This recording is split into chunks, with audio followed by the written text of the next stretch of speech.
The financial freedom threshold that you crossed, Hmm. um, what has been your relationship with money?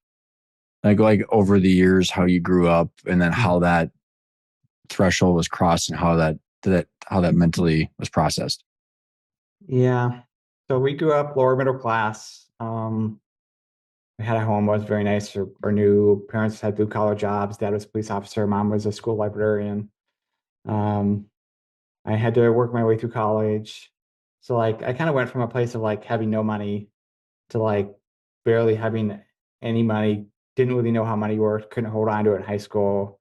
Then like finally figured it out in college. Then kind of by the end of college, like I had a nice paying job, made like 60 grand a year doing web design, and then had my business on the side making also 60 grand. So fresh out of school, I was making six figures and um like I just like I was kind of a Dave Ramsey guy for a while, so I just kind of felt like I need to be tight, need to hold on to this, need to max out my 401k IRA.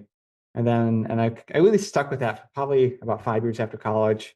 And then I realized like, oh, the Dave Ramsey content is not for me. Like that's for people who are in debt. And like I had no debt, had plenty of money, kind of buy whatever I wanted. And now it's just I hold on to it, I'd say loosely.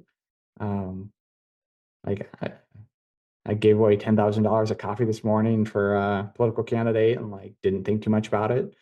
Um, and give away a lot to charity. Like, wife wants whatever, like, go for it. Like it's fine. And it's like it's weird to be in a place where you've got like so much money you can just kind of spend money and not worry about it like ever.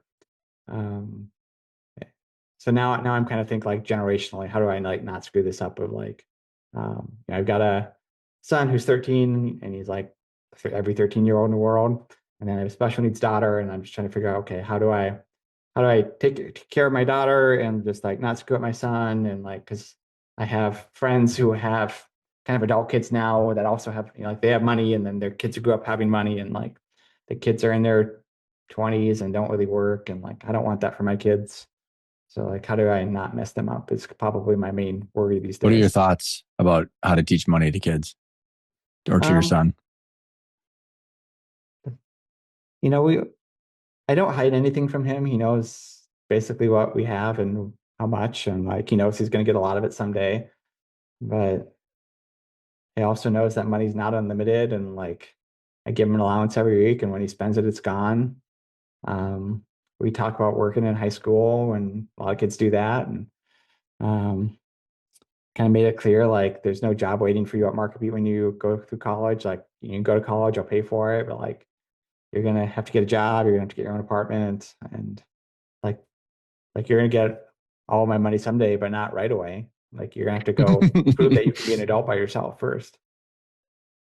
It's awesome. Yeah, it's really interesting because again, we're the same age. I don't know how old your parents are, but um I have noticed there's a lot of my clients, half of my clients, and I'm really good friends with my dad still, like are all around my parents' age. And there's like this huge, like a huge number of people that have like one child at home that the failure to launch thing. And then there's a lot of correlations, I think.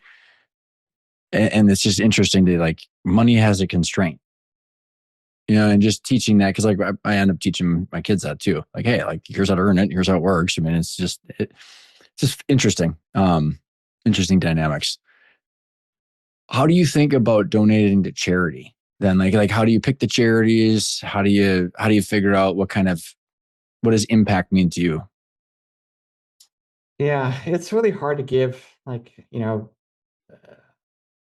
Bible kind of talks about giving away 10%, and that's kind of a good rule for life. And when your like personal income is well into the eight figures, like it's kind of hard to do that. Like, because like most most small non-Christian nonprofit or whatever that's got like a budget of $750,000 a year, like you can't just give them $1 million and like expect to have it spent well. So then you kind of got to spread it out, and then like you develop this reputation of like, oh, Matt gives money to everybody, I should go hit him up, and then everybody hits you up, and you're on everybody's Mm-hmm. list, and it kind of becomes a thing.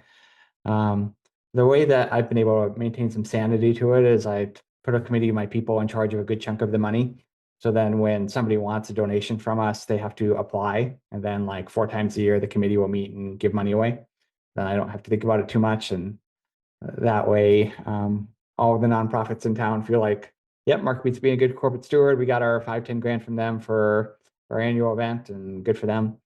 But I don't have to think about it all the time.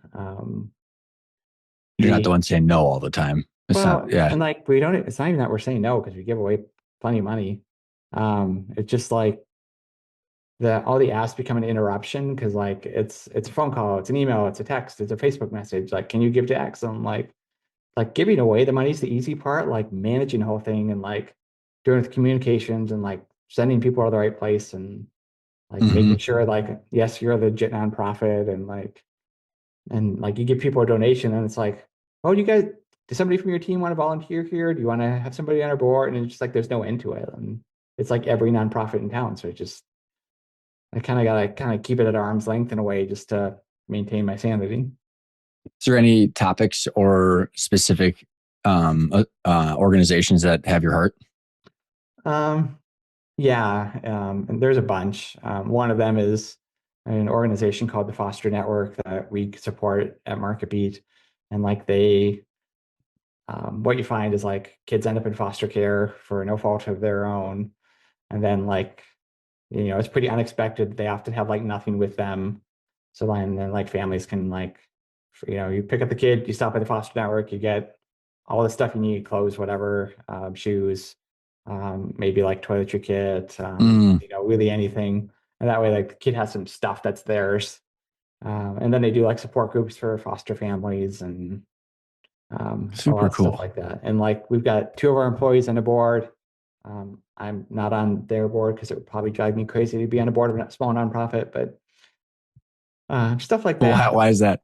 Well, when it's hard to slow down to that speed because when you're operating a $50 million your business, it's bang, bang, bang, bang, bang, thing to thing to thing to thing, and like there's no stopping, and like you just can't slow down to that speed successfully. Like that's why I've really struggled to be like a church leader, like because like you're trying to run an organization with often a bunch of blue collar people and like do good things, and it's just you really struggle to like work on something you might do in business in a week like might take 18 months at a church, and like you end up running over people by like trying to operate at business speed in a church. And so like I've had to learn that about me and like the things that I should like spend my personal time on versus like it's fine if my wife Karina is on a school PTO, like perfect for her, like operates at the speed she's comfortable with, but like I would probably go in there and run over people and like I should have nothing to do with it other than like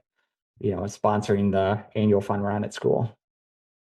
I'm just cracking up too because I can resonate with the speed of things like that. I sat on a board of a nonprofit in St. Paul like 15 years ago, and when they were like asking about like it was like donation time and like the annual event, and I was like, well, where's the CRM? And they're like, what? And I'm like, oh boy. Yeah, I don't know what And that then is. yeah, well, and it's interesting to hear you. And what I'm hearing too is like just knowing that that's part of the dynamic. So that way because I've struggled with that. Like then I become too much for Mhm. the dynamic. Yeah.